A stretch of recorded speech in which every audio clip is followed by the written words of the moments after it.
Still not on, apparently. Hello? Yes? No? Thank you. What I'd like to do is have Carl Rohde present the Pledge of Allegiance for us this evening. Where are you? Coming soon to this location. Thank you, sir. Thank you. It's indeed an honor to be saying the pledge on this special day when we're going to be honoring the recipients of the Purple Heart. I'm a fortunate veteran that I do not have a Purple Heart. So if you would face the flag of our nation with me, and remember when you say the pledge, there's no comma after under God. It's one nation under God. There's not a comma. So let's all try and say it, the pledge. Hand salute. I pledge allegiance to the flag of the United States of America and to the republic for which it stands, one nation under God, indivisible, with liberty and justice for all. Thank you. Thank you. Thank you, sir.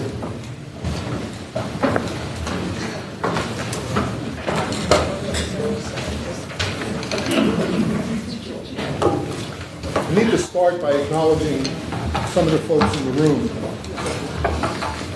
I'm going to do this, if you don't mind.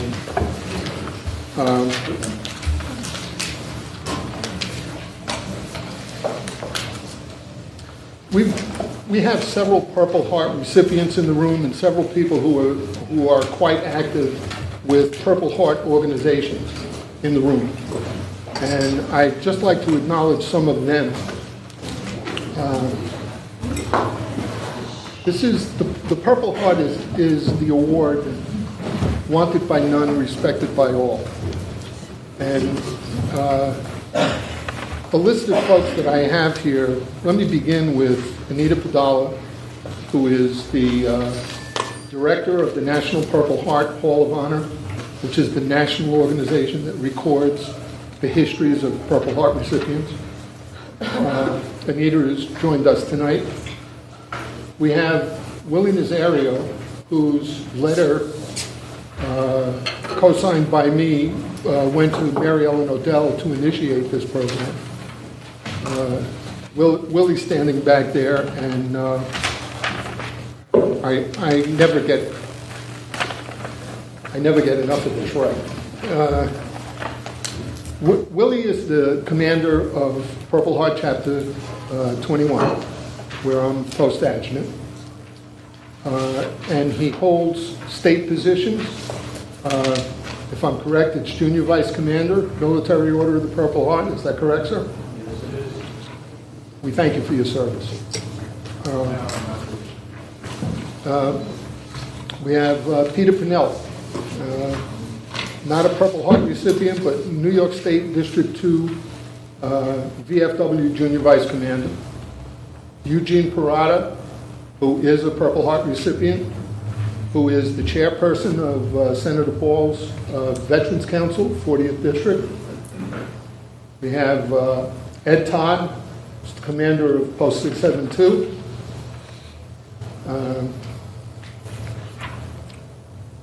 Richie Gerber, who is the Sergeant at Arms for Military Order of the Purple Heart. And his dad is also here with us. And at the Purple Heart Hall, I met his granddad as well, who is all military service.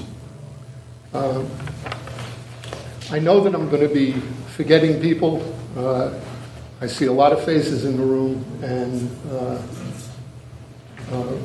two of the people that require mentioning are Andy Kamanchek, who is the director of the board of directors for the National Purple Heart Hall fundraising component, and Richie Lay, who's chairman of the board of directors.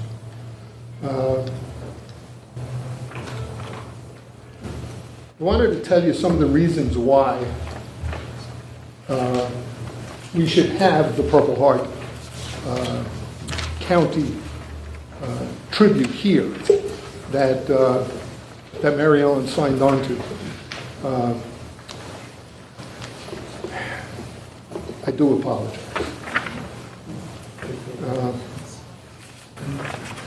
Our local veterans are incredibly proud of Putnam County's governments and its citizens, because the government and citizens are so proud of our veterans. We show it all the time. There are veterans organizations in every town in Putnam, parades and celebrations on Memorial Day, the 4th of July, Veterans Day, 9/11. And we have the finest Veterans Park I've seen anywhere outside of Washington, D.C., where they spend all of our money. Here, we spend our own money, not the taxpayers' money, to get this stuff done. And I love it. Some have asked why Putnam County should proclaim itself the first Purple Heart County in the state. First of all, because we had the permission and confirmation from the state and national commanders of Military Order of the Purple Heart. I'll get that. The nation's largest and oldest Purple Heart organization, and the only one authorized by Congress. Secondly, because Putnam was the first county in the nation to create a life-size tribute to Gold Star mothers. And the people who are in this room played a big role in that. I'm looking at Jim DiPolisi, Ted Donaher, Ed Todd, Don Smith, forgive me, General Don Smith, Mary Ellen, right, who was on the committee, Carl Rohde. I mean, that tribute is to moms who lost their children in service in the armed forces, and our Gold Star mother has become the model for Gold Star monuments around the country. It is the first, the largest, and anything else you see like it is a replica. So we're a first. Albert Luke Ireland of Cold Spring, Putnam County, served in World War II, where he was awarded 5 Purple Heart medals. And then he served in Korea, where he was awarded 4 more. No other person in military history has ever been awarded more than 8, except Albert Ireland.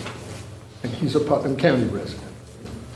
John McCloy was born in Brewster and is one of 19 individuals to be awarded 2 Congressional Medals of Honor. Incidentally, he also won the Navy Cross, which is the highest award given by the Navy. The Congressional Medal of Honor is the highest given by the American military. He was wounded in action several times, but his military service was before 1917, and the Purple Heart wasn't awarded for a gap between when George Washington awarded it and 1917. The back of the Purple Heart medal is cast with the words for military merit, and is the modern version of the badge of military merit, which took the form of a heart made of purple cloth, and it is the oldest award that's still given to members of the armed forces.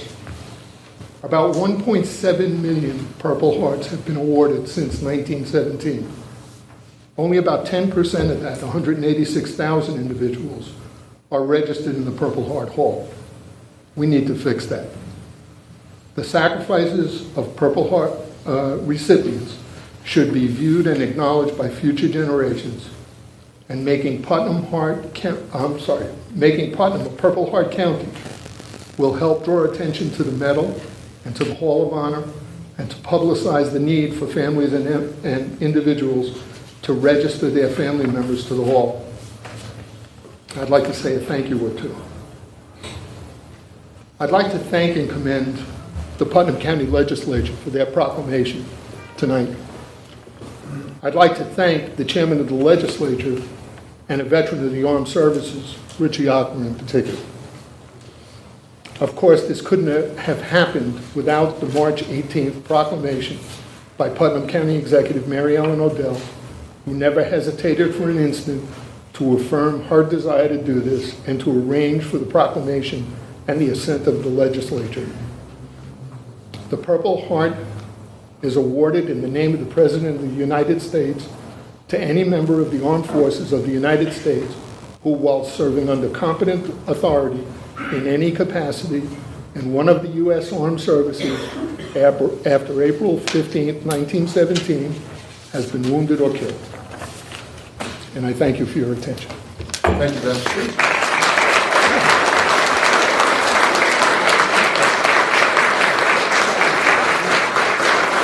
I'd ask the county executive to come up, please.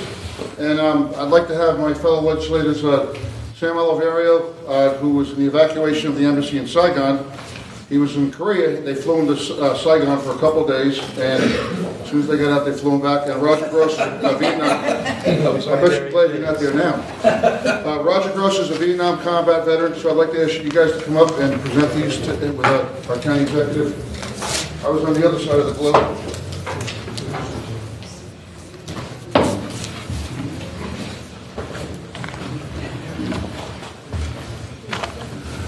You going to read it, Mary Ellen? I will. They both say the same thing, one from the legislature, one from the county exec's office.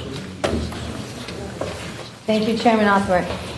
Before I read the proclamation, I do want to say that in my tenure as county executive, I have some milestones that have made me very proud or prouder to serve the people of Putnam County.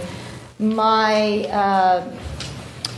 legacy, if you will, when I leave county government will show that I was very much involved in the Gold Star Mothers, and it certainly was an opportunity for me to express my gratitude for not only what the women, those moms, had to endure and their sacrifice for freedom and liberty in this country, but for the ultimate American belief in democracy and freedom. And tonight I stand very proud to be in the company of greatness with many of our veterans here. The greatness I have found is in those veterans who speak silently about their service and their sacrifice. And I find that to be the most brave thing that I have witnessed when I see gentlemen like our county historian, Dennis Castelli, who I know was a very brave soldier in the face of an enemy. And I see Willie Nazario and Carl Rody, and I know what bravery, and Charlie Monty, and I know what bravery and sacrifice they put forth for the American dream. It just makes me very proud to be here. And we are a small county, but we have a very large voice when we say thank you and when we say welcome home. And it is this week that we remember the 40th anniversary of the withdrawal of troops from Vietnam. And so we say to all of you who are here tonight, welcome home with much love and with much gratitude. And so with that, I'll read this proclamation. Whereas the Purple Heart is the oldest military decoration in use today and was created as the badge of military merit by General George Washington in 1782. And whereas the Purple Heart is awarded to any member of the United States Armed Forces who is wounded or killed in combat with a declared enemy of the United States of America. And whereas the mission of the Military Order of Purple Heart, chartered by an act of Congress, is to foster an environment of goodwill among combat wounded veterans and their families, promote patriotism, support legislative initiatives, and most importantly, make sure we never forget. And whereas Putnam County, while small in size, has from its very origins in 1812 provided military leaders of national and historical significance. Named for General Israel Putnam, an American Revolutionary War hero, Putnam County had 4 fighting generals in the Civil War, including General Daniel A. Butterfield, who is credited with composing TAPS, and 5 Congressional Medal of Honor recipients, Abraham K. Arnold, Samuel and Benjamin William J. Brewer, Daniel A. Butterfield, and John McCloy. And whereas Cold Spring resident Albert Luke Ireland, a U.S. Marine Corps sergeant and the recipient of 9 Purple Heart medals for his service during World War II and the Korean War, was honored on August 20th, 2002, when a portion of New York Route 301 was designated the Sergeant Albert Ireland Memorial Highway.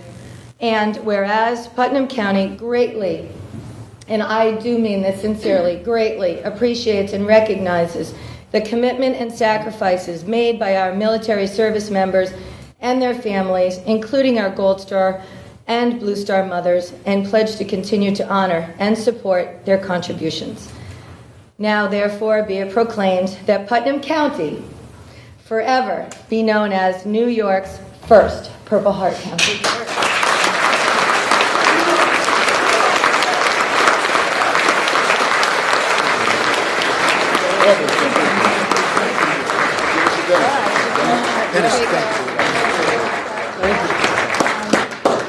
I just learned from some folks in the back that there are some presentations from people in the organization that wanted to make to Mary Ellen in the legislature. Please, Richie.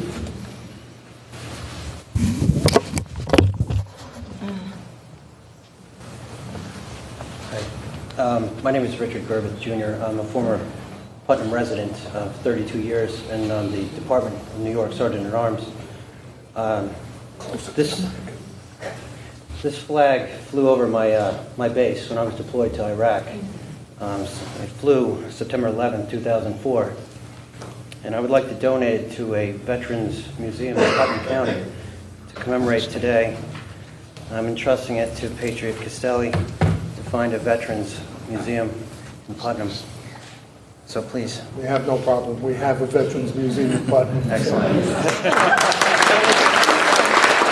What an honor.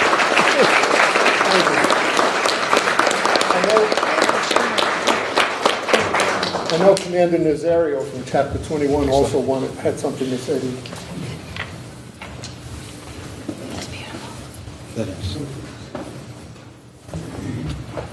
Thank you all for honoring us here. When the county exec said that, welcome home, every time I come into Putnam County, I feel like I am home. And that's because of Dennis, Carl, Pete Pinnell. I showed up here 3 years ago looking for support for a battle that we were doing against the VA. They stood up and they attended the rallies and everything. Fortunately, they're not going to downsize the Montrose VA, which is something I fought against.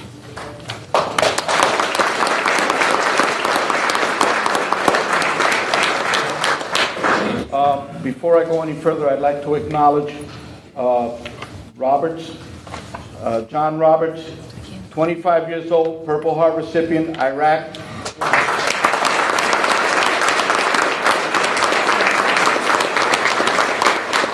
He is the Senior Vice Commander of Chapter 1782 in Orange County.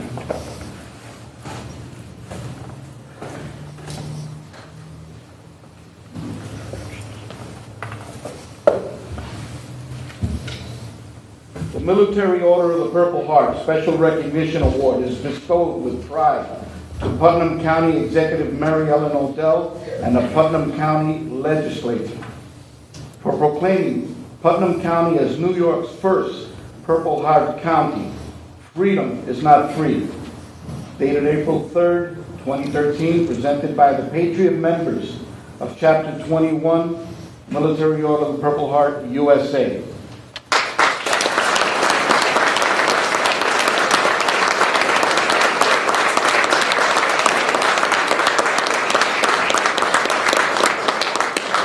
The reason, and this was my decision, and I approached Dennis on it, the reason for it, once again, when we were doing battle with the VA to stop them from downsizing, Putnam County was right there with us.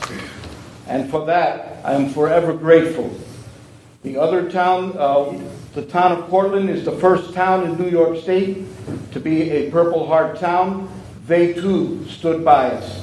And this is what I felt was the justification for this award. Thank you.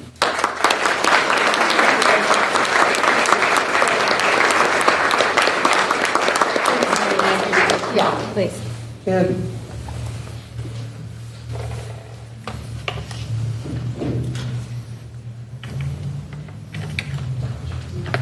Please, Mary Ellen asked you to step up. Yeah, I'd like you to say a few words Oh. about your organization. Okay. This came to be, we got the word on this, and my first thought was, why isn't Orange County the first Purple Heart County?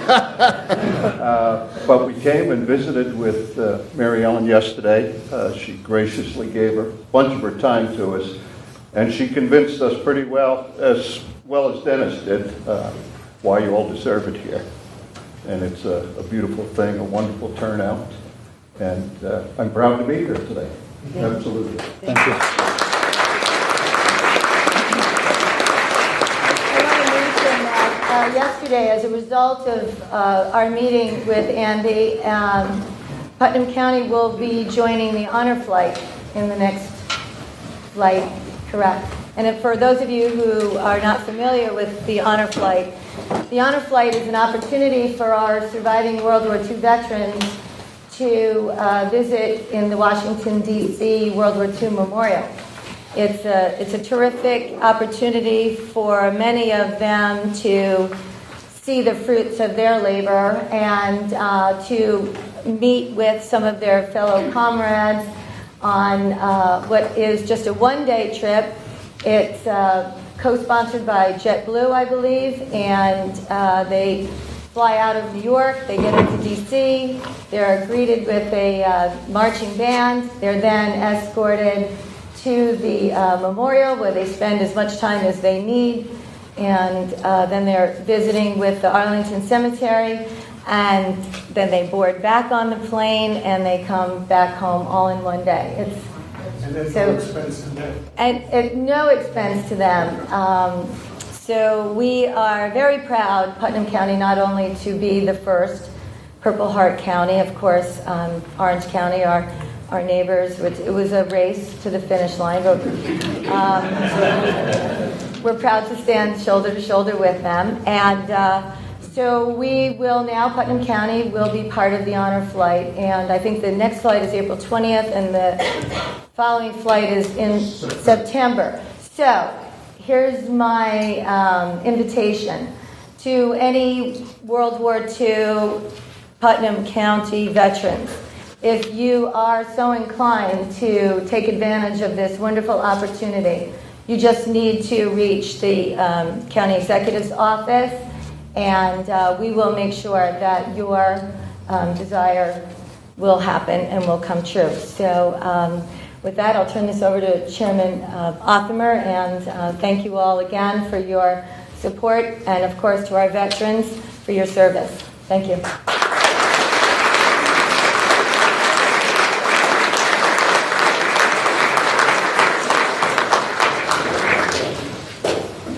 Okay, roll call vote, please. Roll call, please. No vote.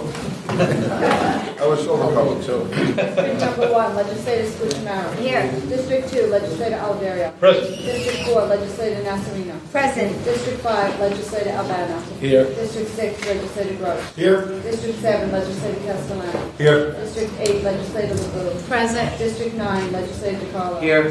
District 3, Chairman Othamer. Here. Okay, we have a lot of proclamations tonight, so I'd like to commence and get these going here. Number 1, Sam, would you introduce yours, please? Peers influencing peers. Button. Frank Rielli.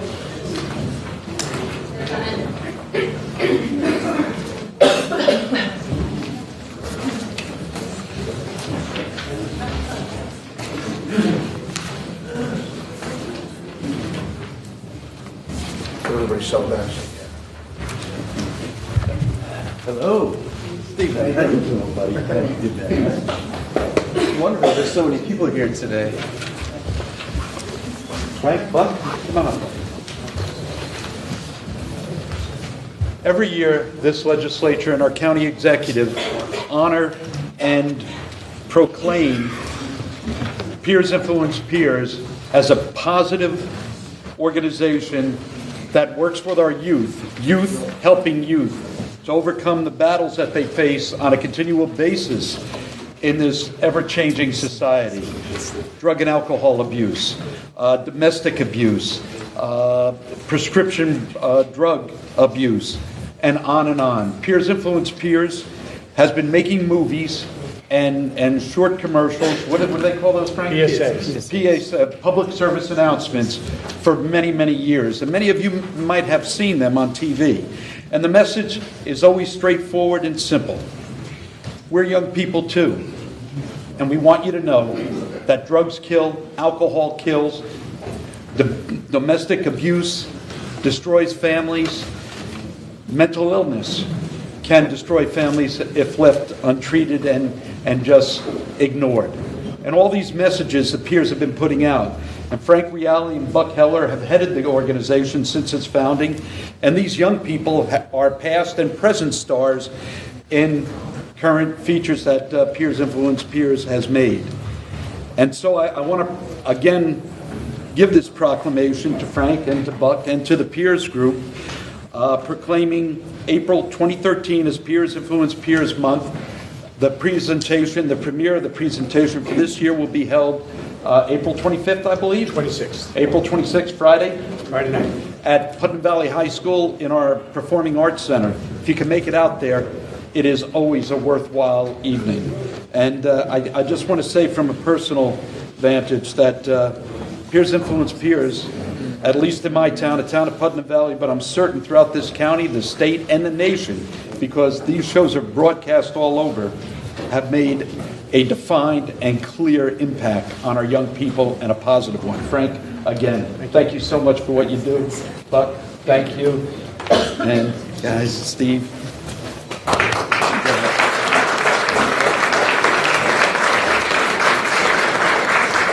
Frank, would you like to say a few words? Sure, go right ahead. Hello, everybody. My name is Stephen Belichko, and I work with Peers. And this year, our program is called High School, or Survivor's Manual. And we address all different kinds of issues that high schoolers face throughout their career growing up. This year, we had a whole bunch of projects that we covered, such as gay bashing, depression, eating disorders, prescription drugs, bullying. And with us, we have a couple of the producers that did those projects. So today with us, we have Miss Alexandra Pittman, Miss Jess Denoya, and Mr. Michael Masiello. Hello, everyone. My name is Michael Masiello, and this year I am producing the segment on gay bashing. I learned about Matthew Shepard in college during the Laramie Project, and since then I've been really trying to move the message along about erasing hate.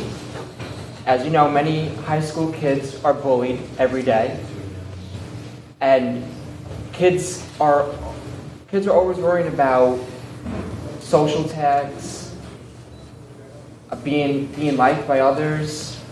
Also, they're afraid of peer pressure from their so-called friends, as we know.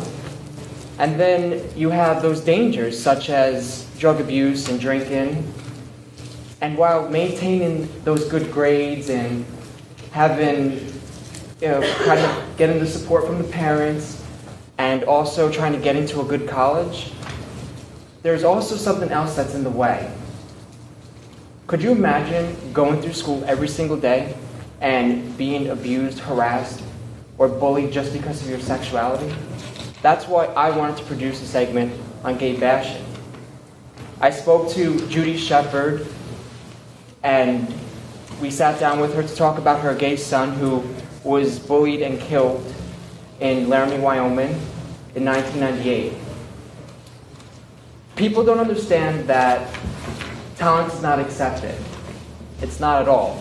It's about acceptance. We have to accept each other, no matter what. And the message is very powerful. And so with that said, I want to leave you with a quote with Judy Shepard. When I interviewed her, she told me that we tolerate a bad hair day. We don't tolerate people. We accept people. Thank you.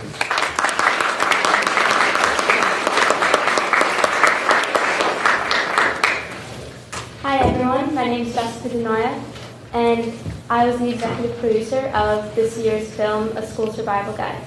When we first started thinking about what should be incorporated within the film, we weren't sure what we should focus on. So after a while we figured out that we should have a broad aspect of all different things that we see throughout high school: depression, eating disorders, things like that. We wanted to make sure that through our film we could help others, not just ourselves. We want to get the message across that it's not just these bad things that happen, but it's not only you. There's other people out there, and they can help you. And, yeah. Thank you.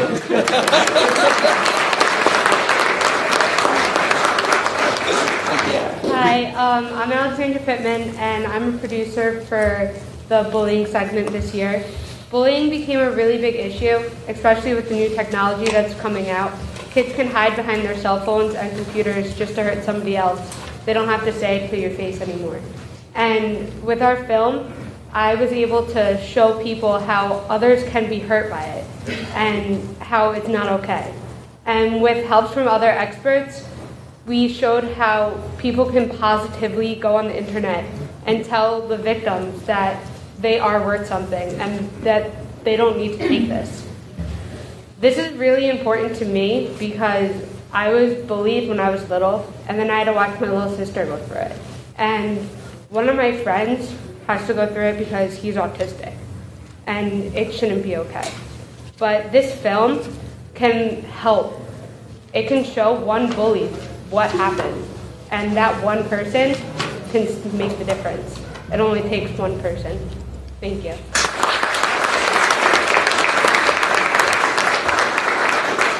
You know, it really is amazing the fact that Putnam County is the smallest in all of New York. And it really is amazing when you think the gravity of what we do, but also for what they do for us and what they enable us to do to exist. Over the years, we've touched thousands of young adults and families and just the whole nation. Last year, our production itself reached a potential viewership of over 60 million people. That's an entire country. And we did that here in Putnam County. And it wouldn't have been possible without these people. So from the bottom of our hearts, we just want to say thank you. Thank you. Thank you.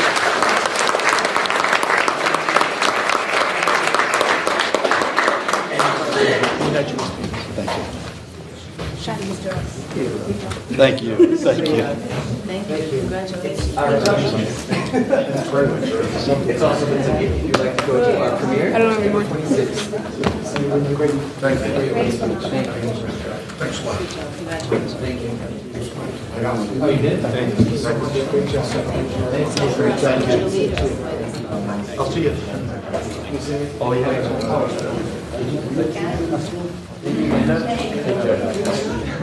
Thank you very much.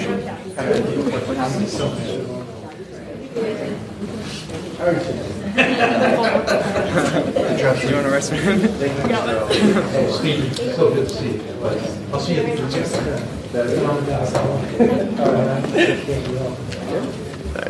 Thank you so much again. All right, next we have Legislator Joseph Castellano from District 7 is going to present the proclamation for Alcohol Awareness Month. If I could invite up Elaine Santos, Joe DeMarzo. The rest of them. Yeah, Joe, Doreen Lockwood. Doreen Lockwood. Okay. Well, I'd like to introduce this proclamation for April 2013 as Alcohol Awareness Month. Whereas alcohol is most commonly an addictive substance in the United States, one in every 12 adults, 17.6 million people suffer from alcohol abuse and dependence. The typical American will see 100,000 beer commercials, before he or she turns 18 years old. And more than 7 million children live in a household where at least one parent is a dependent or has abused alcohol. Alcohol-related problems cost America $224 billion in lost productivity, absenteeism, healthcare costs, crime, and family-related problems. As a father of twin daughters who are 13, it amazes me that the commercials that are geared towards kids, and it's astounding to me. And I remember growing up as a kid, you never see anybody drink a beer in a beer commercial, but they have these lavish productions, and it sells this product, and these kids get interested early. Only recently now we have liquor products that are now out there on commercials. When I was growing up, you never saw a liquor commercial, but now it's there also. So I think it's something we all should be concerned with.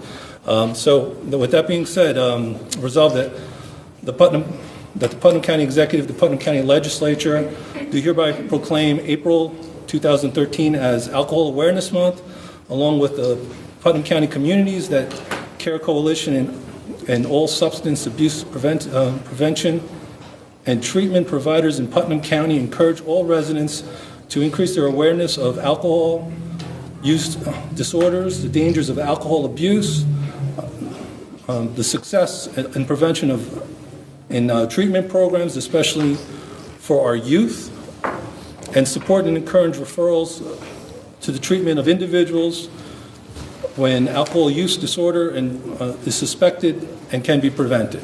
Thank you very much. And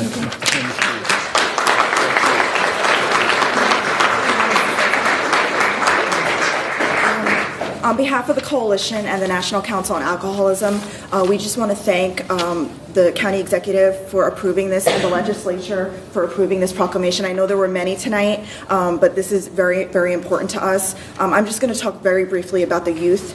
In our county, we've had huge reductions with alcohol use, but we still have work to do. So that's why awareness and prevention is still really important. So in 2012, we surveyed about 4,600 students, and 21% of them said that they binge drank in the past 2 weeks. And binge drinking is 5 or more drinks in 1 hour. So that's something that we really need to work on.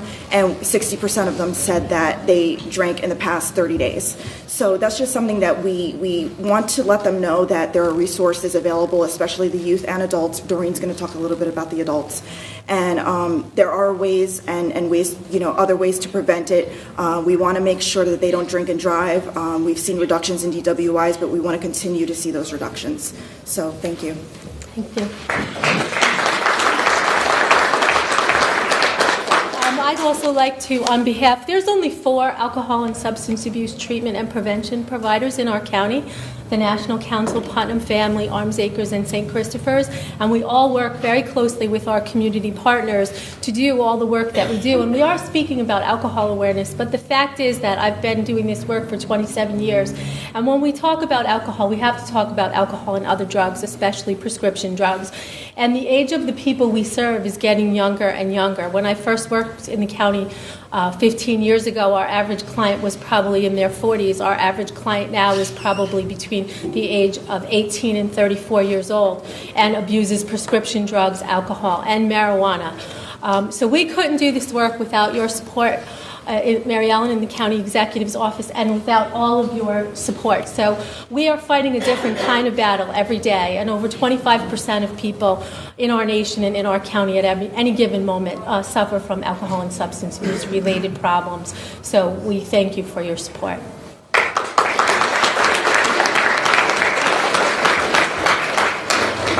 Next, we have Legislator Janine Asarino from District 4 to present the proclamation for the Teen Driver Safety Awareness Month.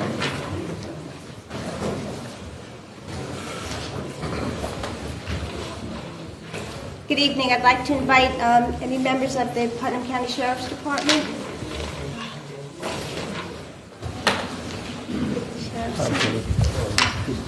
Nice to see you. Thank you. You get the cream of the crop. How about that? And Terry.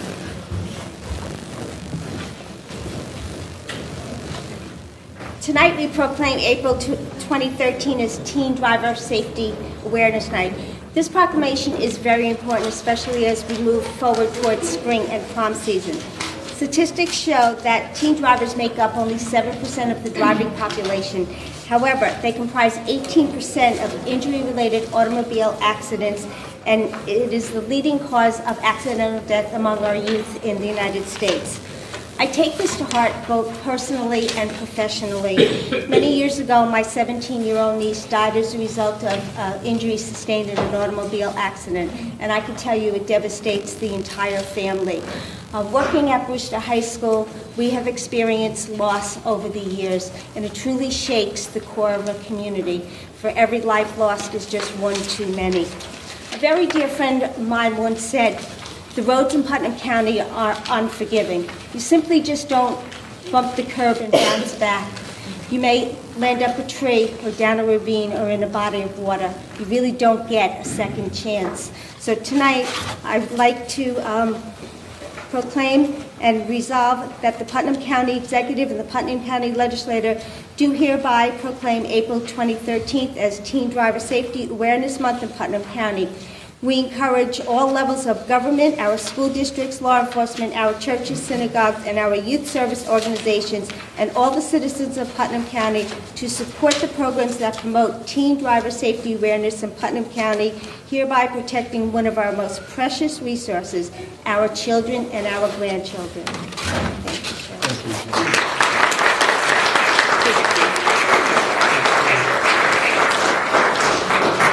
It's my honor tonight to join Under Sheriff Convery and Inspector General Terry Antreri and Deputy Sheriff Scott Lombardo on behalf of all the members of the Putnam County Traffic Safety Board to be a part of this ceremony declaring April Teen Driver Safety Awareness Month.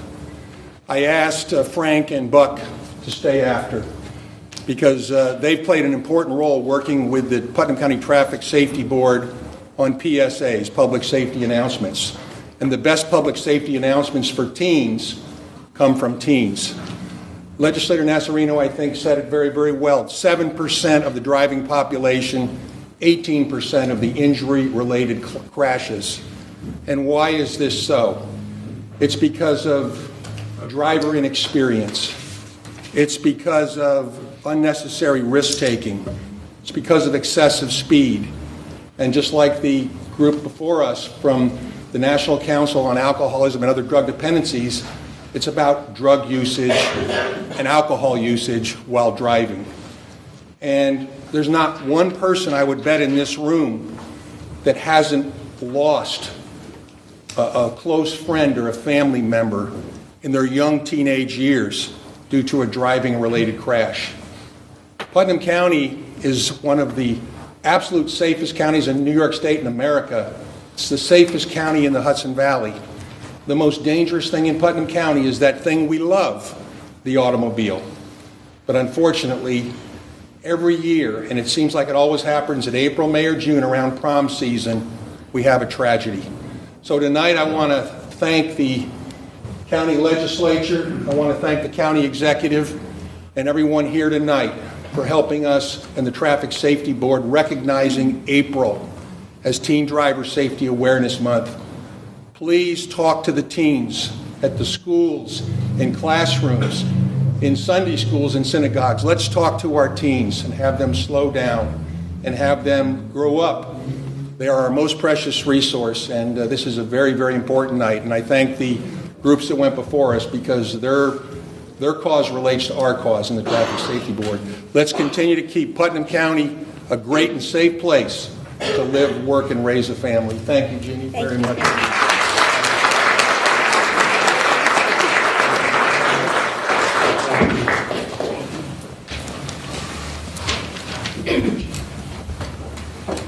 Next, I'd like to introduce Legislator Barbara Scucciamara from District 1.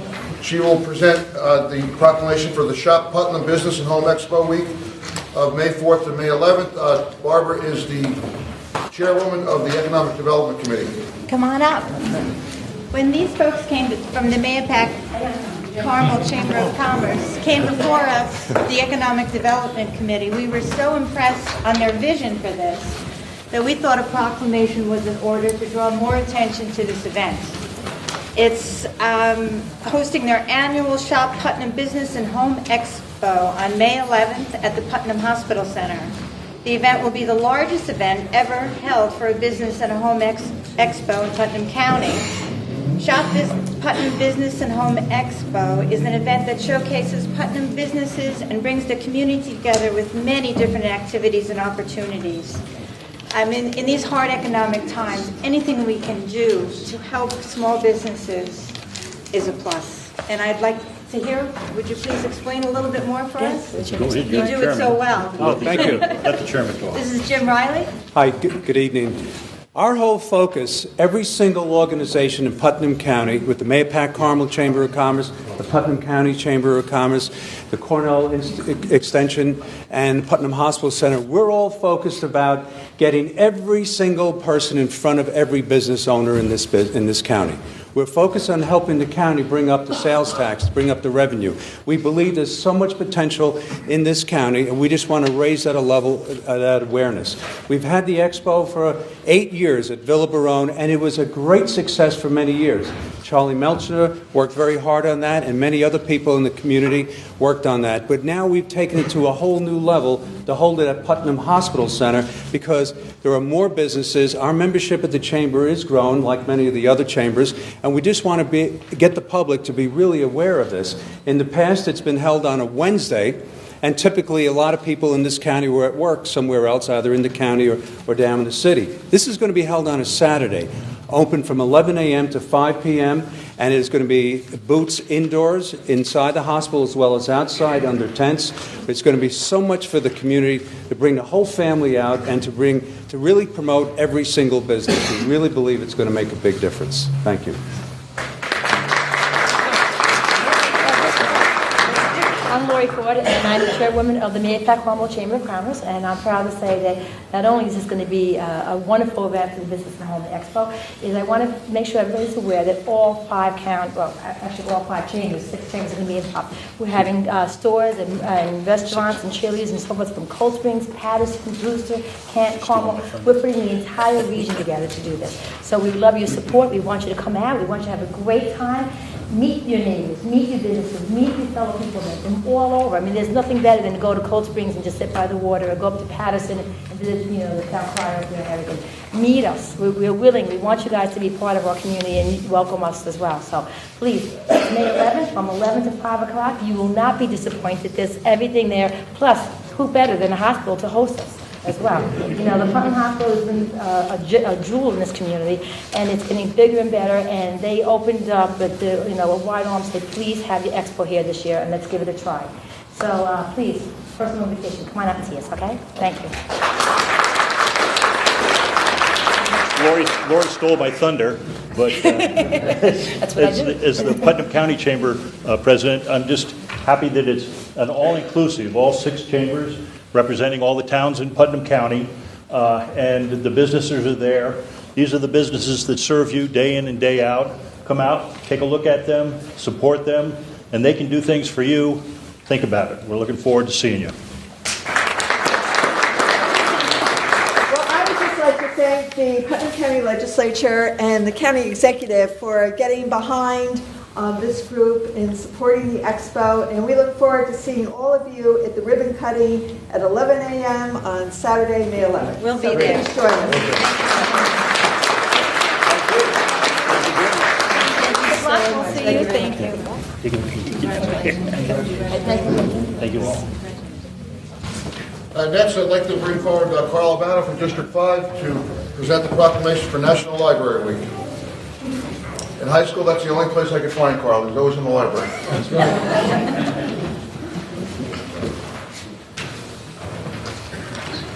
Do you have any representatives from the library?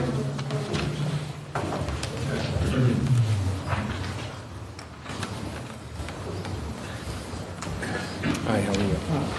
Thank you.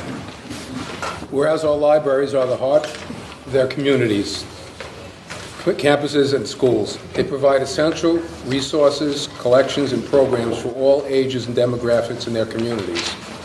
All of our libraries provide a tremendous service for our community. Not everyone has the availability of computers and other resources. Our libraries provide a vast source of information and programs to all, young and old. The county executive and this legislator greatly appreciates the service our libraries provide for this community. Putnam County Executive and the Putnam County Legislature do hereby proclaim the week of April 14th through the 20th, 2013, as National Library Week and encourage all Putnam County residents to visit their libraries and to take full advantage of the wonderful libraries resources provided for all of us. Thank you.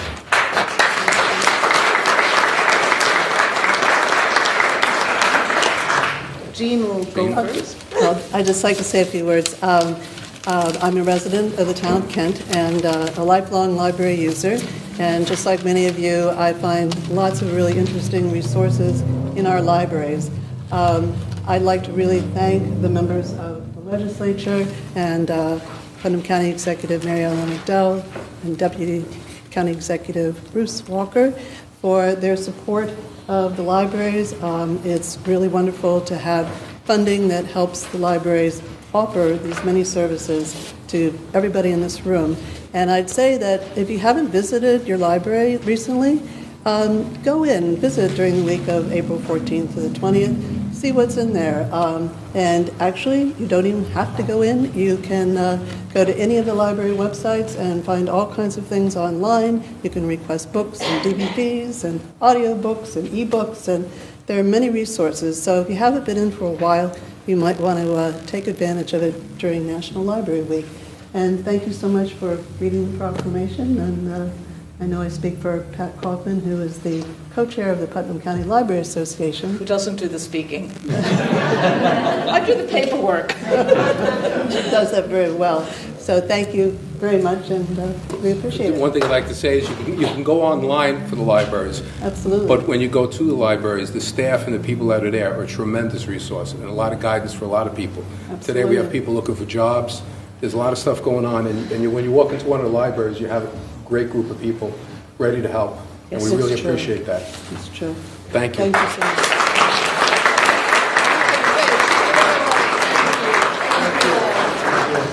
Next is the proclamation for the Mahopac Chamber Community Park celebration's 10th year anniversary. Legislator Deanie LeBoux from District 8 and Legislator Anthony DiCarlo from District 9. And Charlie Meltzer, I think we remember this as the old Gotcha Kevin House. Bailey, Mark Frazier, John Krause, Eileen Mortinelli, and Charlie Melcher. Please come up and circle around so everybody can see.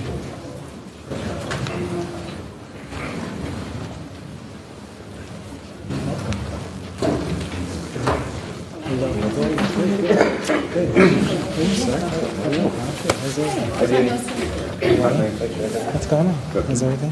Hi, Eileen. How are you? How's everything? Good. How are you?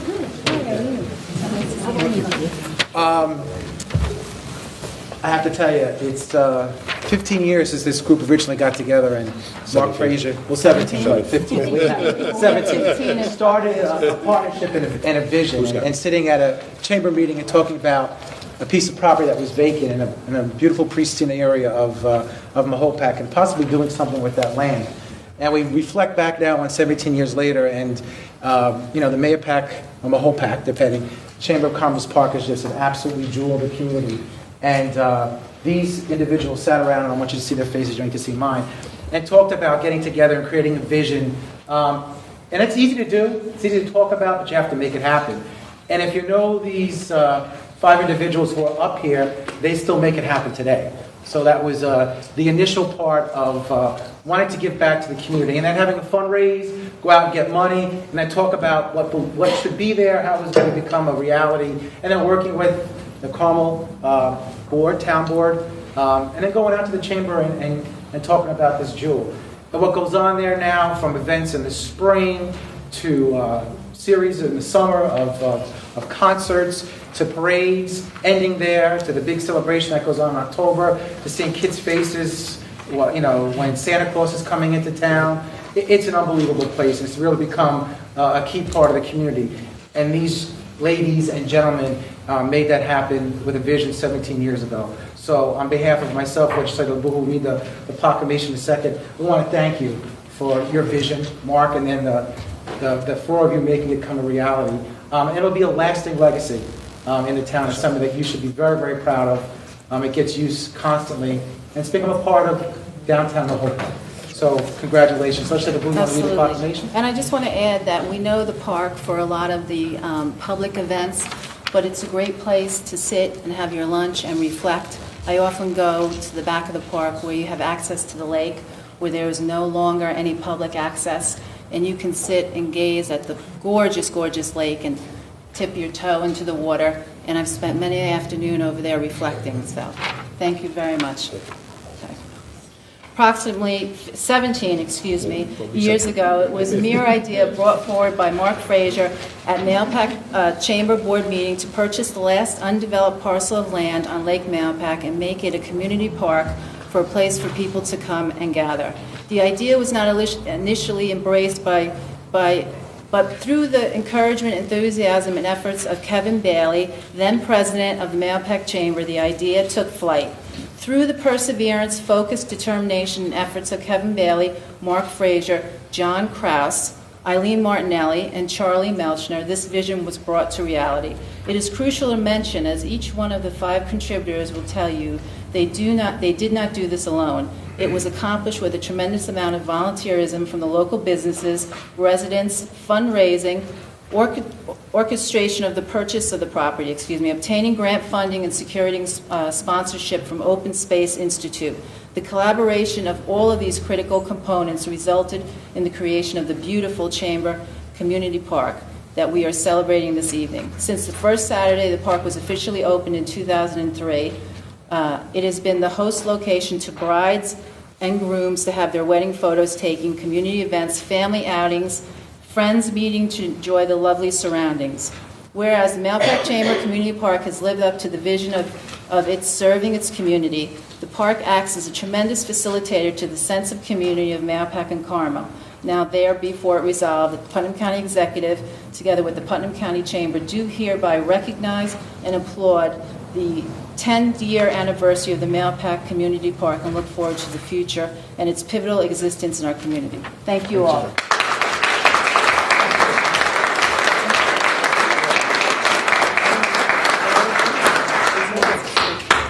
So as we've heard over and over again tonight how great Putnam County is. Small county, recognized first with awards, with recognitions. This Chamber Park was a public-private, town-wide partnership. We all got together. We got county government together. We got town government together. We got local businesses together. We got the schools together. And when I say we, I mean the community. We could not have built anything like this, those of us that got involved, if we didn't have this tremendous legislator backing up the goodwill and the good feelings in Putnam County. Our Sheriff's Department, how much they worked for us. Our Carmel PD, our Fire Department bringing Santa in. This is just an example of what we can do in a 90,000 people community. We are so fortunate and blessed to live in Putnam County when you can reach out and say, I need help with something, and somebody shows up, not one person, not two, but tenfold. It was our privilege.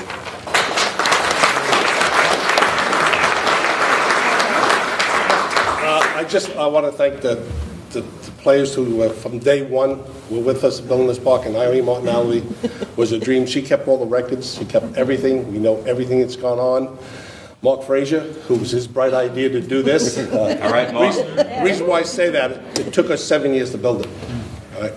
And that old rock group that you heard of before, Blood, Sweat, and Tears, well, I thought they were it was really a tough thing to do. Charlie Melchner, who was right down the street, was there every day. And John Kraus, who is on his way to Florida today, couldn't make it. Without the backbone of these people, park never would have been possible. And I thank Lori Ford for overseeing it and being president today and watching over the park from her office there. It's absolutely great. Just some memories of some people that I want to thank personally is Mike Borelli and Tommy Boniello. To see them take care of the land, bring all the heavy equipment in, get it going after 7 years of waiting for this. David Odell, who was the surveyor, who donated his time. When I saw that happening, I knew the park was a reality. It was so nice seeing him there.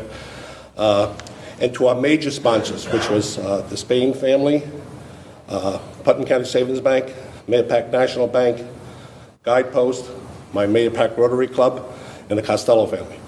Backed us 100%, and of course Paul Camata, who built the playground, and so many more people that we have thanks for. We thanked them many, many times, and without the real community help of everyone involved, nothing would have happened. And we thank all the volunteers, and we encourage you, the people, to go down there anytime you like. It's a great park, and we are very happy that we finally gave it away to the town of Carmel as a gift, because to take care of it's a nightmare.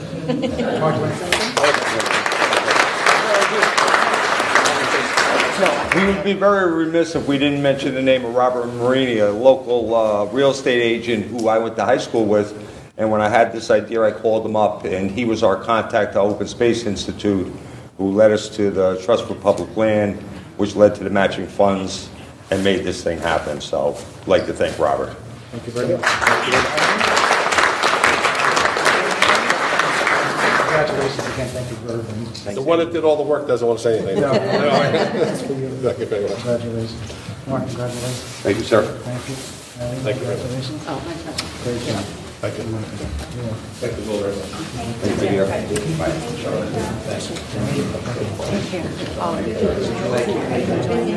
I like it a lot. Thank you. Good job. Good job.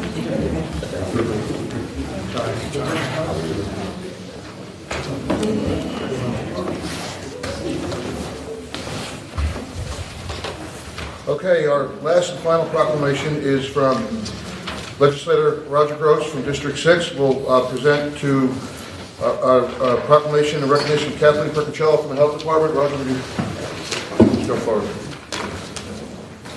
Kathleen, could you come forward, and Dr. Beals?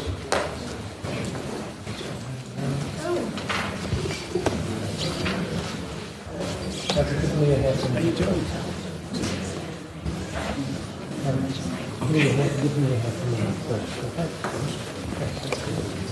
Excuse my back, because I really want to address the legislature first. As you know, this past, we just wound up a very serious flu season. The governor declared a state public health emergency this past winter, and we had to mobilize to respond to that to protect our community. I want to really thank all the legislators. They really gave us the tools and the help to proceed and protect our community. We got assistance from other members of our government, the IT department, the sheriff's office, and especially I would want to thank Legislator Carl Albano and Mary Ellen Odell, who came to launch the flu vaccination season and got their shot and a lot of publicity. We came from one of the clinics later. So. And I'd like to say, in the future, I really hope next year, all of you will come for that photo op, that we can do it at the very beginning of the season. And why is this really important? Because, of course, as you know, our administration of the flu is part of our emergency preparedness.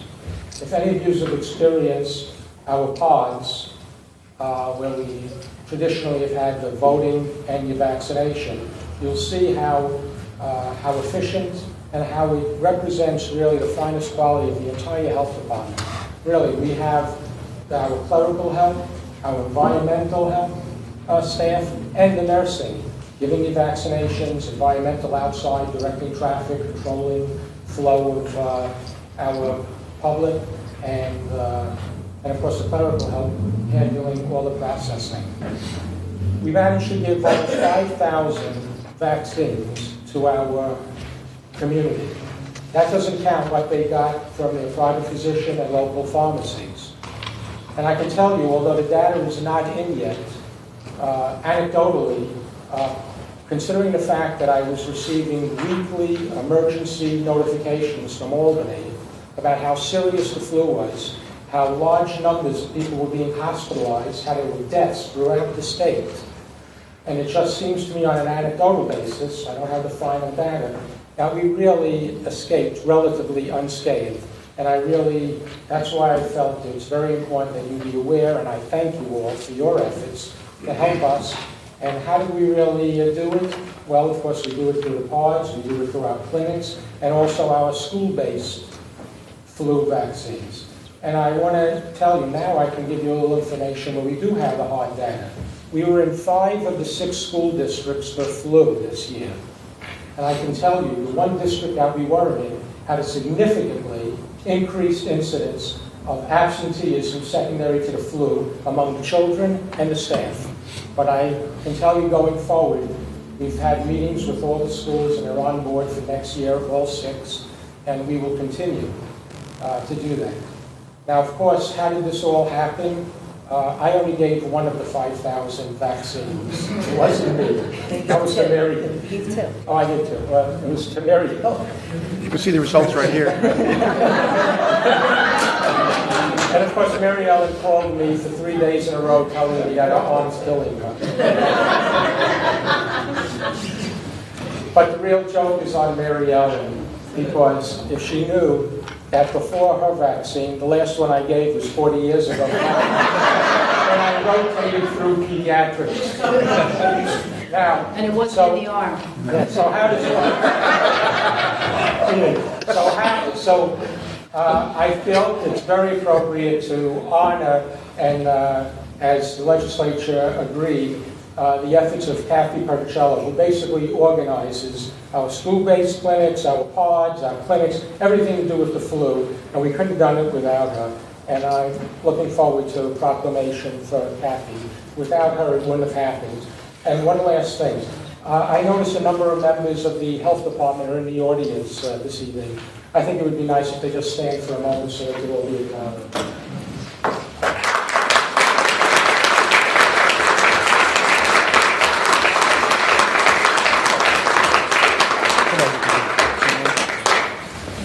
Dr. Beals said most of it, but I'd like to read the proclamation, Kathy, for you. I've known you for some time now, and you certainly are determined and dedicated, and you are the one behind the scenes that got this going and really helped so many people in Putnam County avoid getting the flu. This proclamation, ladies and gentlemen, says, whereas Kathy, I'll call her, Percacciolo, emphasized the finest qualities of a public health nurse, such as an outstanding professionalism and dedication to her community. Kathy Percacciolo's unique efforts to immunize and protect the Putnam County community from illness caused by the flu is to be commended. Her outreach to the schools in particular and the community at large, and by her leadership and the talented and caring members of the health department, did indeed limit the impact of this year's serious flu season within our own community. Now therefore be it resolved that the Putnam County Executive and the Putnam County Legislature to hereby recognize and thank Kathy for her dedicated service as a public health nurse and commend and thank her for service to the Putnam County community. Signed by County Executive Mary Ellen Odell and Chairman of the Legislature Richard Hoffman.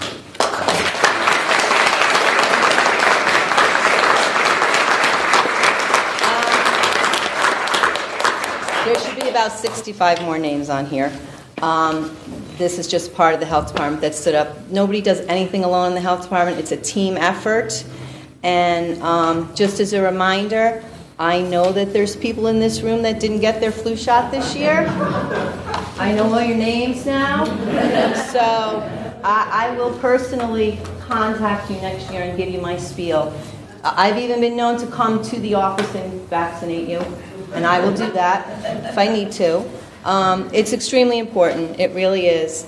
And I just want to say thank you. And one more thing, back to the Purple Heart County. Al Ireland was my mother's cousin. And there's another veteran in the audience. My dad is a Korean War vet, Terry Leahy, and also has served as the commander of the Cold Spring VFW and American Legion.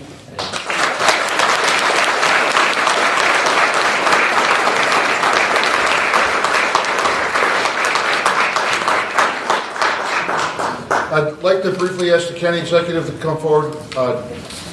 We have one more presentation for the Purple Heart. Dennis? Sure. Thanks. You would think we changed the way we do business around here, right? Wouldn't it be nice if we just did proclamations all night? Yeah, exactly. It's what it feels like. You know, I think there might be, I just want to point out that Dennis Castelli is our historian of record for the county, and he did drive the initiative for Putnam County being the first Purple Heart, and you might wonder, you know, what role the historian has in this, and I would just like to say that Dennis is not only responsible for recording and showcasing our history, but tonight he did make history for Putnam County, and I think for that you should be duly noted and acknowledged, and thank you for doing that. When I first passed the word about this event tonight, about the legislature, the legislative meetings normally start at 7 p.m., and that's what I told everybody. And one of the people that I told arrived at 7 p.m. tonight, and it was all over. And I want to introduce this lady, and but I want to give you a little teaser first. Her son, John Curtin, in January of 2011, as a Marine Lance Corporal, was deployed to Iraq. Is that correct? Afghanistan. January 2011. February of 2011, he lost both legs at the knee. March of 2011, he was 21 years old. He's an incredible young man. And I'll tell you a story after Mary Ann gets an opportunity to speak. But I asked Mary Ann to bring this. This is the President of the United States pinning a Purple Heart on John's sheets at Walter Reed Hospital right after he lost his legs. So, Mary Ann, please. My son has not been home to receive the recognition personally. As of yet, times have not been able to coincide, but he is extremely grateful for all the support that the county has given him. It's been immeasurable.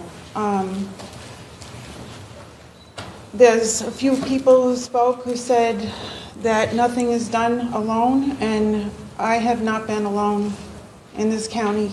I've had so much support and help from my son and my family, and we just want to thank all of you for reaching out to us and being there in our time of need. John is doing okay. Every day is a new challenge. His brother is with him still. He is out of the hospital, and they're living together in an apartment, and he's being trained for a government job, working on military vehicles that are being deployed to military zones. Now, he can't physically do that because of the liability risks, but as far as paperwork and stuff, you know, he'll be okay. He'll have a job, and he's hoping to get into, you know, trying out rifles instead. You know, he'd rather be doing that. But for now, he's very grateful, and I'm grateful that he's doing that, as many of our veterans are not. They're going home, and there are many in a lot worse condition than my son. And unfortunately, we lose a lot to suicide. So this is all very important to me, and the recognition is very much appreciated.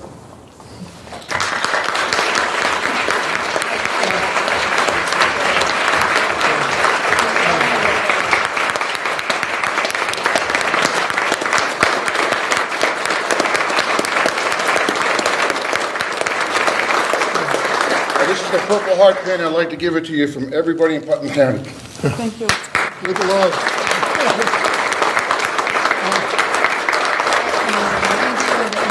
I have a quick anecdote, if you don't mind, about John that'll give you an idea what his character is like. When John lost his legs, he was 6'1". When they started giving him prosthetics, they started him at 5'6", so that he could get used to having legs under him. They adjusted him by 2 inches at a time until he got used to 5'8", 5'10", 6 foot. And they told him they were going to stop, and he said, "Oh no, You took my legs, I want to be 6'2". And that's what he is now. And that's what John Curtin's about.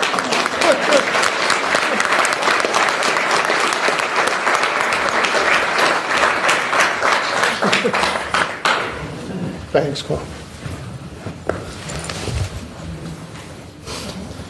Next, I'd like to proclaim April as Proclamation Month.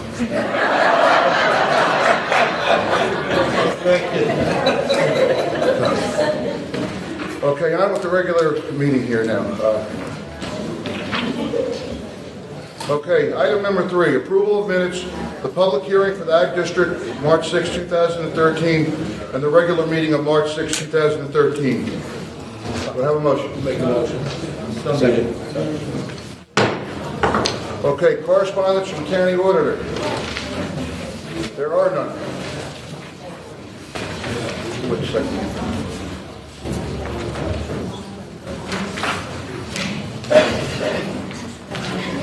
Yeah, we're going to wait a couple of minutes here.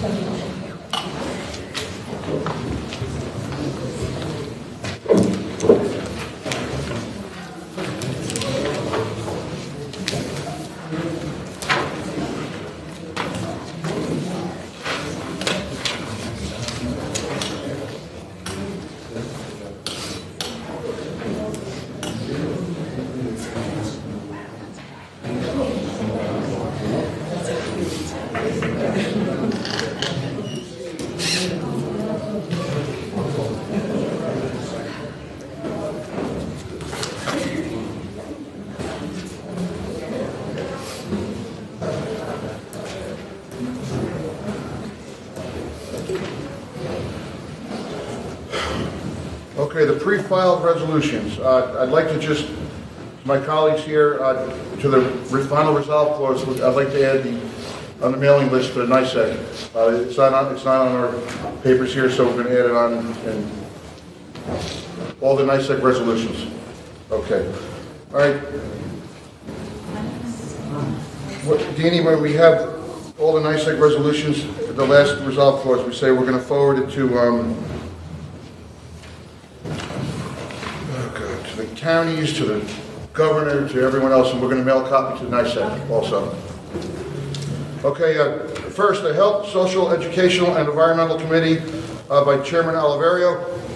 Thank you, Mr. Chairman. I'd like to present a resolution for public health and safety regarding the Indian Point nuclear plant, and that is a resolution to request that Indian Point upgrade some of their safety features, and they are described within the resolution itself. I'd like to move that forward. Discussion. Yeah, I just briefly, because I'm for the resolution, but let me just explain, because I think that within some of the resolution, there are some things here that have been worked on or in the process of being worked on. So I just want to make people be aware of it, because sometimes in a resolution it's all one way or it's not one way, but there are some stuff that, I think the NRC really oversees what goes on. They're trying to do a very good job with trying to make sure that this plant is in line with what needs to be done. I can speak from experience being the principal of the Lakeland Copper Beach Middle School, which was in that 10-mile zone and going through a lot of training and trying to evacuate 1,800 kids, literally putting them on 50 buses and sending them down to purchase and drill is a pretty awe-inspiring operation that has to happen from the kids' point of view. I truly believe that the zone needs to be extended to the 50 miles zone because of what can happen and the fact that we need to be as encompassing as possible. So I am for the resolution, but I just want to note that I know that some of the stuff that's in this resolution, the NRC is working with Entergy to make sure that it is up to what needs to be done. Just want to put that on the record. Thank you. Okay. Mr. Chairman? Yes, I'll support the resolution, but I wanted to point out there are some inaccuracies in it. It's being compared to Fukushima in Japan, and there were 6 reactors there. Indian Point has 2. The fuel rods are being stored correctly. They have a long way to go, but they're doing that. And they also are studying the seismographic area to make sure that they're not on that fault line. And in addition, for years, They have tried to move nuclear material to the Yucca Mountain, which was completed by the federal government some time ago, and it's been blocked politically. So they are on the right track to make these changes. Thank you. Thank you, Chair. Entergy is a good neighbor. They provide an essential service. You know, considering that the plant is over 30 years old and it's near 9 million people, I would like to see like every possible safety precaution taken that makes sense. When I consider the fuel rods, it may not be possible to move them, but if it ever was possible, I'd like to see them somewhere else. And so I'm going to be voting for this. It's just a statement. Like you said, the NRC is really regulating this. It's out of our hands. But I just, you know, being too safe is never safe enough with something like this. And I'll be voting yes. Thank you. Anyone else? Dini. This is just we're just sending this up. It's a NICEAG resolution. It has really no weight behind it. I'm going to be voting no. There's a lot of different things surrounding. I think I'm just going to leave it at that. Again, Mr. Chairman, I put forward this resolution through the support of many community residents. Judy Allen, are you here? Judy? Judy spearheaded this, resident of Putnam Valley, who I live 8 miles from the plant. And since I was a kid, it's been a point of concern for all the residents of Putnam Valley, Phillipstown, and Kent. As far north, I believe if you have a bad wind on a bad day, all the way through Putnam. So to be safe is a reasonable and the right precautions to take, and that's all this does. It requests that entities focus on these areas and do what they need to do. So I thank you all for your comments. And anyone else? I'll just finish. I think I'll be voting with Deanie tonight, and the only reason, Sam, is I just wish we could have invited some representatives for Indian Point to the committee meeting. I'd like to hear this, their side, because I did speak to some engineers at the plant, and they had some different views, and I'd like to always hear the scientific community. But it is. I understand where you're coming from. So, roll call vote, Dan. Legislator Albano. Yes. Legislator Castellano. Yes. Legislator DeCarlo. Yes. Legislator Gross. Yes. Legislator LeBeau. No. Legislator Nasarino. Yes. Legislator Olverio. Yes. Legislator Stephen Yes. Chairman Ahmed. No. Thank you.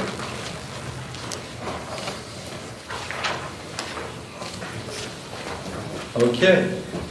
Next, yes, thank you. Mr. Chairman, we have the approval of the reappointment to the Putnam County Coordinating Council for People with Disabilities, and that would be Abby Bloom and Anita Schwartz, each for a 3-year term. Do I have a motion? Discussion? Second. Second. Okay, all in favor? Aye. Okay. Protective Services Committee, Chairman Gross. Yes, Mr. Chairman, on behalf of legislators LeBlue and Oliverio and myself, at the Protective Service Committee meeting, we have approved and appointed to the Putnam County Traffic Safety Board William Meyer, Deputy Putnam County Sheriff's Department. Second. Have a motion? It's made by the chairman. The motion is made by the chairman. We don't need a second. It doesn't need a second. Okay, motion? All in favor? All in favor? Aye. I got it. 5D is approval, memorization of NICEAG resolution calling on Governor Cuomo to improve probation and alternatives to incarceration in New York State in order to protect the public and reduce reliance on prisons and jails. All in favor? Aye. 5E, approval, memorization, NICEAG resolution calling for the state legislature and the governor to allocate 911 surcharge funds to counties to support the 911 and public safety communications.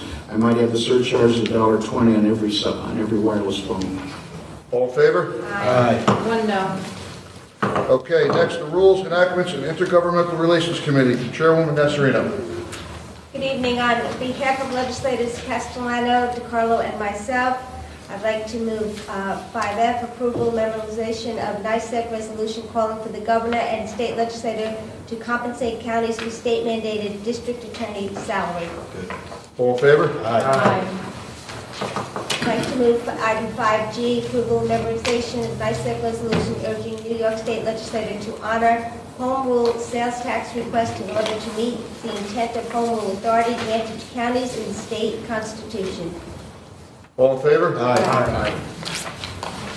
Approval of 5H, approval of memorization of NISAC resolution opposing the passage of legislation to allow early voting or to allow counties to opt into early voting opportunities and for the state to fully fund any increased cost associated with early voting. All in favor? Aye. Okay, next. Physical Services Committee, Chairman Albano. Thank you, Mr. Chair. On behalf of legislators Othmer, Squicciamari, and myself, I'd like to move 5I, approval offer of certain county properties for sale utilizing real estate brokers, MLFs, pursuant to Chapter 31 of the Putnam County Code. All in favor? Aye. One note. One discussion, Dean? Yeah, can I say something? Sure. Okay. I have been voting, this came up a couple of times in committee, and I had spoken out against it. I'm not in favor of this. This is a pilot program for us, but for me, I have a problem with it morally. It's one thing to auction off the properties for the taxes that are due. This is at market value, and we have a record number of properties. I think we have, the county executive said at her State of the County, $4.5 million worth of seized assets. I think for a private citizen to bid and acquire a piece of property, and if they're lucky, they make a profit, is one thing. But for the county to profit off of this, I have a problem with it. It's a philosophy issue with me. First Carl and then Sam. Yeah, the thing is this, the county makes the towns and the schools whole when taxes aren't paid. This is something we prefer not to deal with at all. Unfortunately, once we have the properties, it's our obligation to get the maximum amount of money for the taxpayers. We don't want to make money on this. At the same time, we want to get the fair market value. In my opinion, this was a great idea, and I think we're going to really see us get what's fair.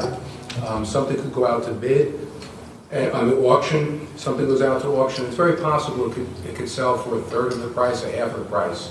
So I just think this is a common sense thing to do.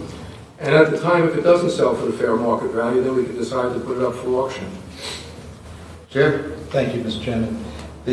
What, ladies and gentlemen, you need to understand is that many of these properties were foreclosed upon many years ago. In my town, there were 2 properties that have been sitting with school, county, and town taxes unpaid, one of them for close to 15 years, another for 10 years. And finally, through court actions, numerous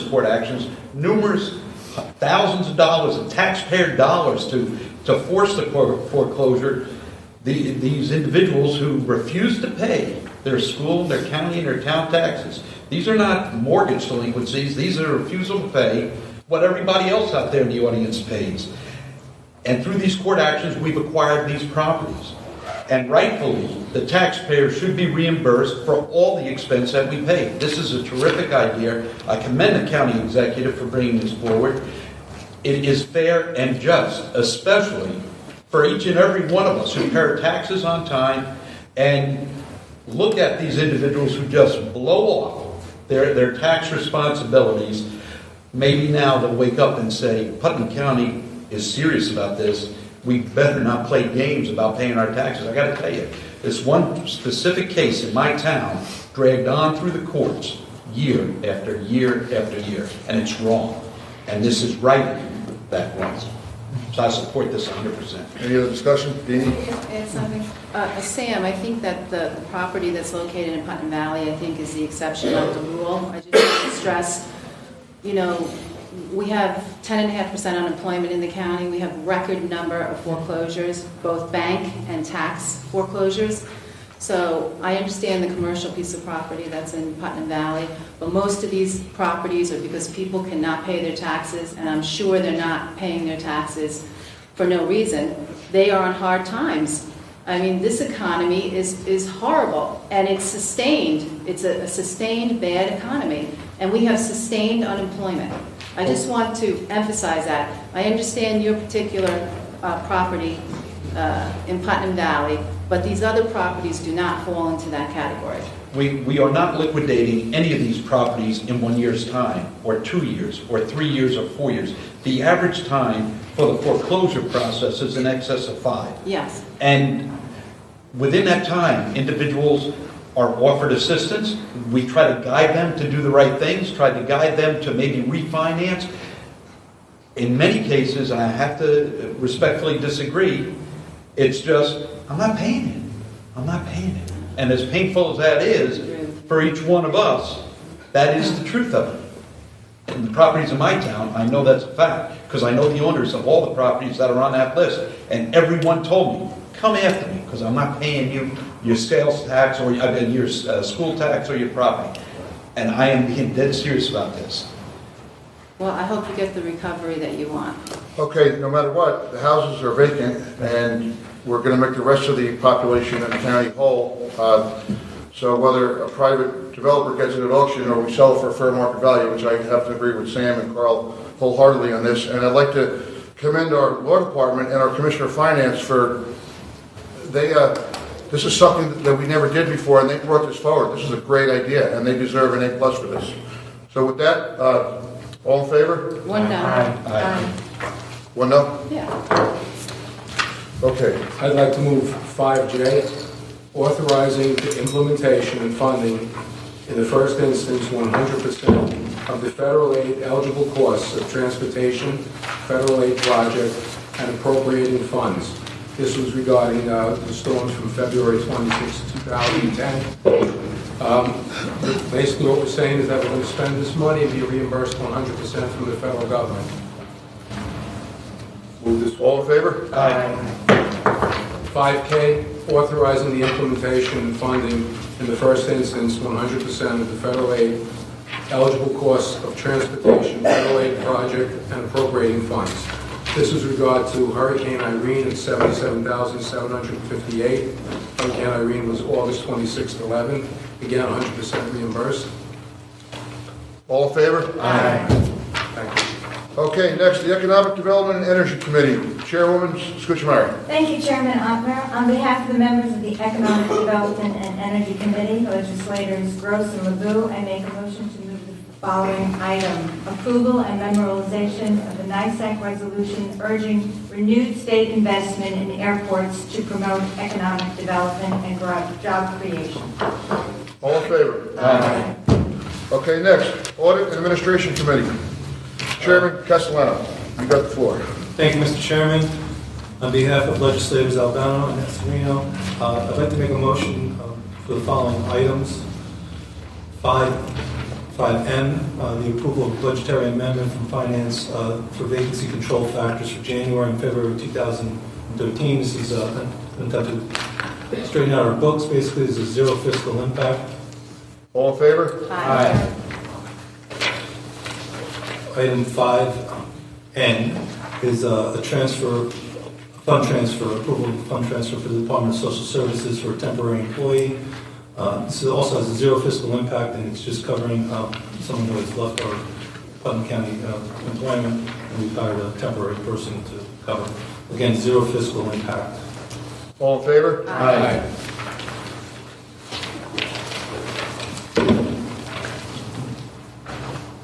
5O.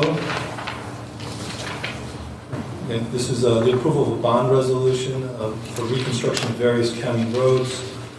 This is work that needs to be done to county roads within Putnam County. We're going to take advantage of great interest rates again, and I'd like to present it to the board. All in favor? One no. One no. Okay, motion to accept other business. So moved, Mr. Chairman. Second. All in favor? Aye. Okay.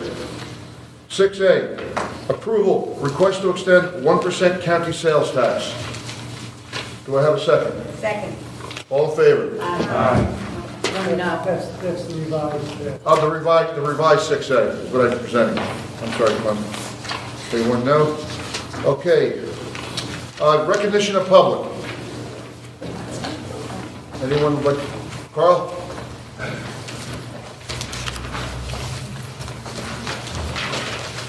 I wanted to say again, thank you for the recognition of the Purple Heart Challenge, and thank Mary Ellen. But one thing that young Marine's mother brought up, and I just thought I should mention this in Sandburg, these statistics a few weeks ago. She mentioned suicide, veteran suicide. And there's just a couple things I just want you to think about this, because I think we have to get involved in this throughout the county and throughout the United States. More service members died with their own hand last year than died in Afghanistan. That's a horrifying figure. And these are soldiers that are not going to get Purple Hearts. And even though they may have had traumatic brain injury or post-traumatic stress disorder. Also, as we speak, 22 veterans a day are committing suicide. And one is too many. We did have one last year in Putnam County, a Coast Guard veteran. And I just want to bring awareness to this, and you know, while it's great that we do recognize, and this is the best county for veterans, we've got to be cognizant of these problems, and we've got to think of a way to help these young men and women and do something about it. I think a lot of it's through education. And I hope through my office as the Director of Veteran Services, we can help provide education. I'd like to see all of you come and take some suicide prevention courses. Thank you. Thank you. Thank you, Carl.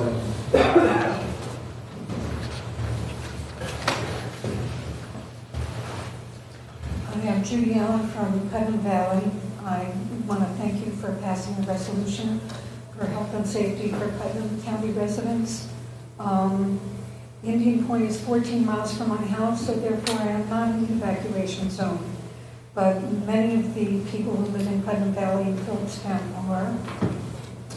And this was not a resolution to close the plant or prevent relicensing or anything like that. We just want to make sure that in the event of anything that happens at the plant, that people are taken care of, that we move the evacuation zone to 50 miles, which the NRC said that they would do, that they did do in Japan, and that they should do that here. And the earthquake faults. You probably know this already if you looked at the PowerPoint presentation that I sent over, but for people in the audience who may not know, when they built Indian Point, they were aware of the Ramapo fault that ran about a mile from the plant, but they did not know about the Peekskill-Stanford fault that they just found a couple of years ago, which intersects about a mile from the plant. And I'm sure you all, do you remember October 29th? We actually had 2 October 29ths in a row. This past year, the rain that came down on October 29th, the roads near Indian Point were closed. They were underwater. Evacuation, in case anything had happened, would have been impossible. I don't want to take too much time. It's been a long evening. And I really, really appreciate your service. And I appreciate all the proclamations and all the wonderful people in Putnam County. And thank you very much. Thank you. Thank you. Thank you. Thank you.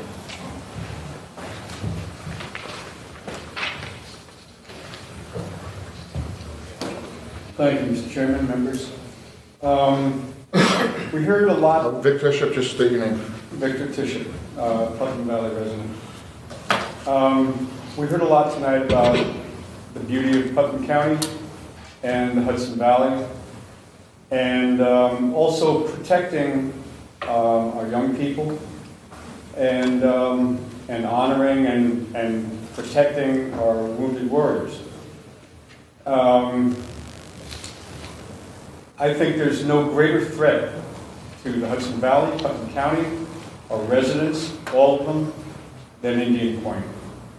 I've been to a lot of NRC meetings over the years. The NRC has consistently and continually lowered safety requirements in a lot of areas for the benefit of the industry. When I was growing up, my dad used to say, "Son, when you make choices in life, you have to think what you stand to gain and what you stand to lose." And what we gain from the energy produced by Indian Point downstate is about 5% of the power. Even though it's touted that we get 25%, that's inaccurate. The above 5% is sold on the open market. It doesn't benefit downstate New York.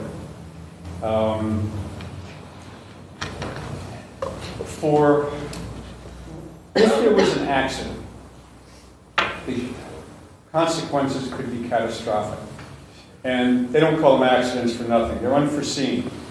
But when you have known issues, and Indian Point is at the end of its service life, when there are known issues, when you constantly reduce safety requirements to benefit the industry, that leaves the realm of accident and enters the realm of criminal negligence. Now, I said that Entergy has been a good neighbor. Well, money only goes so far, but if we, citizens of Putnam County and the Hudson Valley and surrounding 5 counties, had to leave their homes, what good is money? I would urge that asking for increased safety, which have already been reduced, is good. But I would urge the legislature to look at standing up to remove this threat from our beautiful Hudson Valley and protect the residents of our county. I also would mention that the VA hospital with our wounded warriors is very close to Indian Point. And they would be in harm's way, one that they could not fight against. So I would urge you to look at evidence and stand up to protect our young people, protect our county, protect our wounded warriors, and work to end the threat of Indian Point to everybody. Thank you. Thank you, Richard. Mr. Chairman, just one clarification on that. Wait until we got a recognition of the public, and then we'll recognition of legislation. No problem. Any other members of the public? Okay, a recognition of legislators. So anyone want to go first? Just a clarification. In 2002, through a resolution introduced by former legislator Vinnie Tamagna, we did pass a resolution urging the closing of Indian Point. And that's on the record books. And it passed unanimously in 2002. So that is there. We are noted as a county who's taken that stand before any other county did that. Okay. Yeah. Anthony. Yeah, just quickly, I had the opportunity this past weekend to visit Putnam National Golf Course. I know that recently we have reached an agreement with an RFP for new services there. And I will tell you, I met with Mike McCall, who's overseeing both the golf operations as well as Al from Homestyle. I encourage this legislative body to go up there, to meet with them, to talk with them. And they gave me about an hour and a half. I spoke with Mike and I spoke with Al, and they really are working hard to really turn that place around. They're investing some of their own money, not county money. I know Al from Homestyle and really making the bottom part of the golf course. This is frightening. Okay, and we lost a lot of golfers in the last 2 years. We can't take the past back. You're a golfer who goes out to play golf at 6 o'clock in the morning. Do you know there's no coffee available for the golfers? Okay, so and shame on us. And I have to tell you, and I'll get to my point in a second. Shame on us. And they put carpeting down. They're really trying to use it to make it really more user friendly. They're really going out to the holes and reshaping the holes, and they're doing a great job with really making the golf affordable. I've done some homework on some other surrounding counties. We talked about making sure we're competitive with Westchester County. By far they are, and they're offering some great rates, especially for those who are Putnam County members. I mention that because they're trying to really make it golf user-friendly, but also invite the public in. So as they're just getting some of the glitches out, I really asked, it's my district, it's in District 9, and I told them I'd be an active participant, that I would be, coming by and seeing how things are going. So to the community at large, because I know we had some people come up and talk about the fact that, this should be a part of us being proud of Putnam County about this golf course. So I encourage you to go take a look at what they're doing. It's still a work in progress. They're working hard. They invite us to come in and see and look what's going on. But I just want to share this with the with my fellow colleagues to say that they are working hard. They know that there's work that needs to be done. I talked about being accountable. We have to be accountable to the people of Putnam County and to be stewards of that, that property. So I just want to update everybody. When you get a chance to go by and take a look at some of the things they're doing, they're putting new rugs in and putting some nice down in the bar area. They want to invite people to come in off the street to sit down and on a Friday, have a barbecue that's reasonably priced and unwind. So, it's not just about the golf. So thank you. Mr. Chairman, for sharing. Carl. I open that? Yeah, Anthony, I truly believe that we're going in the right direction, and I see a lot of positive things happening there. That's one of the reasons I voted, so that we put the right equipment out there, so that we can do the right job. So I think it's going to be a beautiful place for Putnam in the future, and we're going to see some great improvements. After that, I just want to wish everyone happy Mother's Day. Most important person of all next month. Thank you. Barbara. I just wanted to mention that April 27th is Medication Take-Back Day at Putnam Hospital Center from 9 to 2. Pharmaceutical contamination is a growing problem in our country. Part of the reason for this is contamination is unavoidable. What is avoidable is people flushing medication down the drain. It's time we change our behavior and track this medication. So please, bring your old stuff. I know you all have it in your cabinet. Bring it in. And also, May 18th from 9 to 12 at Farm Stop, Canogas Beach is hazardous waste pickup. And that's it. Okay, I'm going to say a couple quick things, and then I'm going to let Chairwoman Esserino close the meeting in memory of a friend of ours from Putnam County. I'll let Ginny say it. But a couple quick things. Right here, I'll leave these in the front. This was left by Dennis Castelli. This is the National Purple Heart Hall of Honor. These are applications. If you have a member of your family, your grandfather, your father, your brother, your nephew, or whatever, just remember that. And remember Lance Corporal Curtis. That was very good. Second here, our Director of Tourism, Libby Bataki, May 4th and 5th, the Barbara, I should have gave these to you, but they were left here. There's a classic, world-class bicycle event in Cold Spring. There's a 37-mile run and a 79.6 run. And they're having a special train coming up from New York City to bring tourists up for people to race in it. And it's going to start in Cold Spring, and I'll leave these cards up front, but it's a pretty cool design. Pedal in the spring, pedal as in bicycle, not in pedal, with the gears of the bicycle as the flower. I can get in touch with my feminine side if I have to. Please join us. It's going to be a wonderful world-class event. And here's application, so I'll leave that there. And then, Ginny, I'd like you to... Oh, I'm sorry. April 28th is the Heart Walk at Brewster High School. It starts early. I'm not sure it's 8 or 9, but it's always a big success if you can get over there. It's quite an event. We good? All right, Ginny. Thank you. I would respectfully like to close the meeting tonight in memory of Paul P. Piazza. Paul Piazza is the father of Sheriff Deputy Paul J. Piazza and Christopher, and is the husband of Judy. Paul was the ex-chief of the Patterson Fire Department, as well as being very active in Patterson Little League. He was a great man, and he will be sorely missed. Thank you. And with that, do I have a motion to adjourn? So moved, Mr. Chairman. Favor? Good meeting you.